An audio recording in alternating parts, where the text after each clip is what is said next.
Ya, shalom kekasih Tuhan, jemaat keluarga Matra Candi di Kota Bontang, serta anak-anak kekasih kami yang ada di Bethania Blessing di Kota Jambi, Sumatera. Bahagia sekali hari ini kita merayakan bagaimana kemurahan Tuhan terjadi bagi Sinode Gereja Bethel Indonesia, di mana pada tanggal 6 Oktober 2023, Gereja Bethel Indonesia menerima anugerah pertambahan usia yang ke-53 tahun. Saya percaya lewat sarana Gereja Bethel Indonesia, kita bangga menjadi jemaat GBI. Kita bangga menjadi pelayan Tuhan yang ada di GBI. Karena GBI adalah salah satu organisasi gereja yang terbesar di Indonesia. Bukan hanya untuk Indonesia, tapi juga sudah merambah hampir di setiap negara di seluruh dunia ada Gereja Bethel Indonesia. Itu sebabnya Bapak Ibu kekasih, perkenankan Ketua Umum Pendeta Ruben Adi Abraham akan menyampaikan pesan di hari spesial di ulang tahun Gereja Bethel Indonesia yang ke-53 ini. Dan disemangatin untuk menjadi pribadi yang terus menjadi murid untuk memuridkan orang lain untuk kemuliaan bagi nama Tuhan. Berkobar-kobar melayani Tuhan. Silakan Pak Pendeta Ruben Adi. Shalom, saya Pendeta Ruben Adi Abraham, Ketua Umum Badan Pengurus Pusat Sinode Gereja Bethel Indonesia, ingin mengucapkan selamat ulang tahun yang ke-53 untuk Gereja Bethel Indonesia secara sinodal. Tahun 1970, tepatnya 6 Oktober, GBI berdiri. Dan sampai hari ini GBI telah berkembang sekitar 7.000 gereja lokal di seluruh Indonesia dan lebih kurang 27 negara di dunia.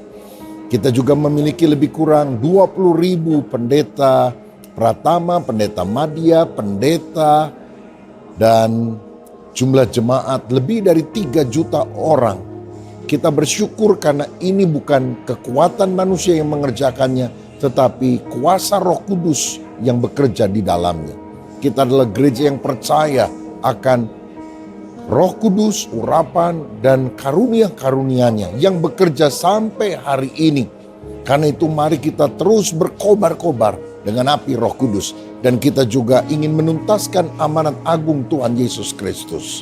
Secara sinode GBI juga mentargetkan 2033 menjadi tahun pencapaian target 10.000 GBI. Mengapa 2033? Karena itu adalah peringatan 2000 tahun penyampaian amanat agung yang dilakukan oleh Yesus sekitar tahun 33 Masehi. Pergilah, jadikanlah semua bangsa muridku. Dan kita mau bekerja sama untuk menuntaskan amanat agung ini agar banyak orang diselamatkan untuk kemuliaan Tuhan. Saudara, mari kita berkobar-kobar dengan api Roh Kudus. Mari kita berkobar-kobar dengan api Roh Kudus. Mari kita berkobar-kobar dengan api Roh Kudus. Mari kita berkobar-kobar dengan api Roh Kudus untuk menjangkau lebih banyak jiwa bagi Kristus. Selamat ulang tahun Sinode GBI.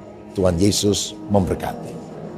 Baik-baik, bagaimana menuntaskan amanat agung Tuhan Yesus dengan roh yang menyala-nyala, dengan berkobar-kobar untuk menjadi saksi Kristus. Karena lewat hidup kita, banyak orang melihat kehidupan Kristus dalam diri kita. Bagaimana kita menjadi pribadi yang terus mewartakan akan amanat agung Tuhan Yesus. Bagaimana hidup yang dikatakan dalam Roma pasal 12 ayat 11. Dikatakan di sana, janganlah hendaknya kerajinanmu kendor, biarlah rohmu menyala-nyala, dan layanilah Tuhan. Itu yang paling penting Bapak Ibu kasih. Bagaimana saudara hari ini harus menyadari bahwa iblis tahu waktunya sudah sangat singkat. Penuaian jiwa-jiwa akan terjadi. Itu makanya dia ingin merusak para penuai-penuainya supaya tuaiannya tidak ada, supaya tuaiannya gagal. Itu sebabnya banyak orang-orang yang hari ini kerajinannya mulai kendor.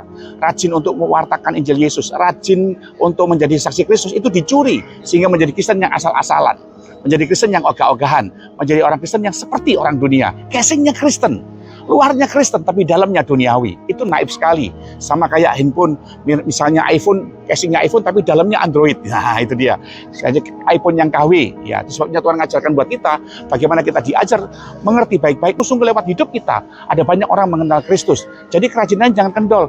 Kalau dulu ada orang pertama kali di jamaah Tuhan, dia rajin sekali untuk beribadah, dia rajin sekali untuk mengenal Tuhan, melayani Tuhan. Tapi seiring berjalannya waktu, rentan waktu berjalan, akhirnya dia mulai kendor, mulai malas ke gereja, malas pelayanan. Ya biasa karena lihat manusia dia kecewa, membandingkan diri dengan orang lain dia kecewa, kemudian dia mengharapkan Tuhan tidak terkabul, dia kecewa, dan pada akhirnya dia kehilangan semangatnya untuk melayani Tuhan. Dan kalau sudah begitu, maka rohnya bisa padam. Nah, kata menyala-nyala dalam bahasa Yunani menggunakan kata zeo, artinya fervent, sungguh-sungguh, berkobar-kobar, seperti air mendidih, boil, water in boil, ya, air yang sedang mendidih. Itu kata berkobar-kobar atau kata menyala-nyala.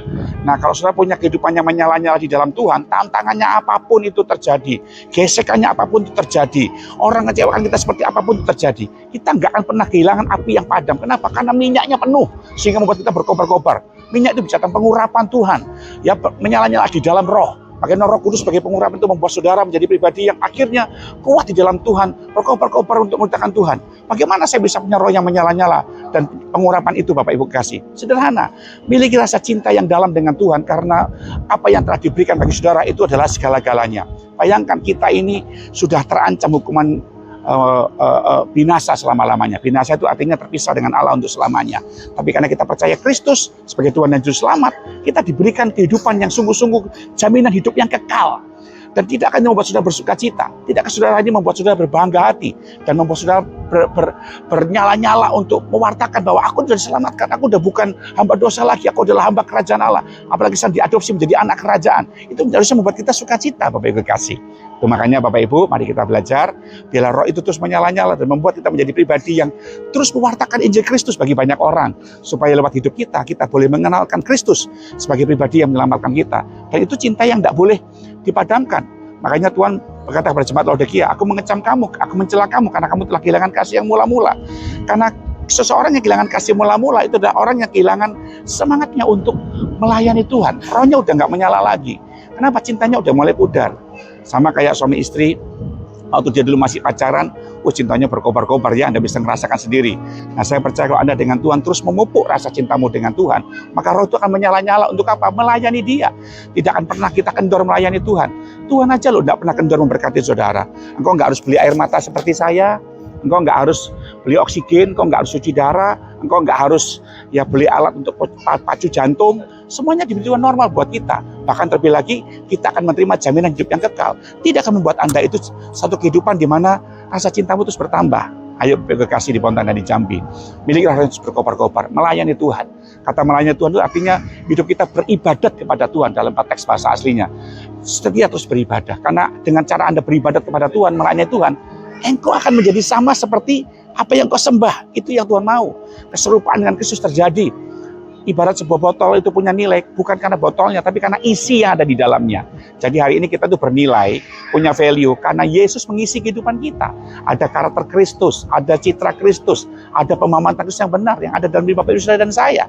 Itu makanya Bapak Ibu, dari Hotel Fairfield, Surabaya ini, lantai 5 dengan pemandangan kota Surabaya, begitu indah kekasih Tuhan. Kalau Anda punya nilai di hadapan Tuhan dan sesama, Anda akan nampak indah. Sehingga waktu Anda ngomong soal Injil Yesus, mewartakan amanat agung Tuhan Yesus, mereka akan melihat kehidupan Kristus ada dalam saudara. Karena nggak mungkin kita bisa memuridkan orang lain, mengajarkan mental Kristus sama orang lain, sementara kita sendiri tidak jadi murid, tidak punya mental Kristus. Sebabnya mari miliki roh yang berkobar-kobar dengan cinta kepada Tuhan. Kalau kita cinta kepada Tuhan, maka hidup kita akan sungguh-sungguh dibawa untuk pemahaman bagaimana melayani Tuhan. Sehingga waktu kita melayani Tuhan, kita akan jadi serupa dengan Kristus. Ayo Bapak Ibu di Pontang dan di Jambi, waspadalah, jangan sampai kerajinanmu dicuri oleh iblis sehingga kau ogah-ogahan. Kenapa? Karena kecewa sama si A, sama si B, sama pemimpin rohani, sama pemimpin bidang, sama sesama jemaat. Hilangkan itu semua, pandang Yesus saja. Sekali lagi, pandang Yesus saja. Itu akan membuat Anda menjadi pribadi yang akan memiliki roh yang menyala-nyala.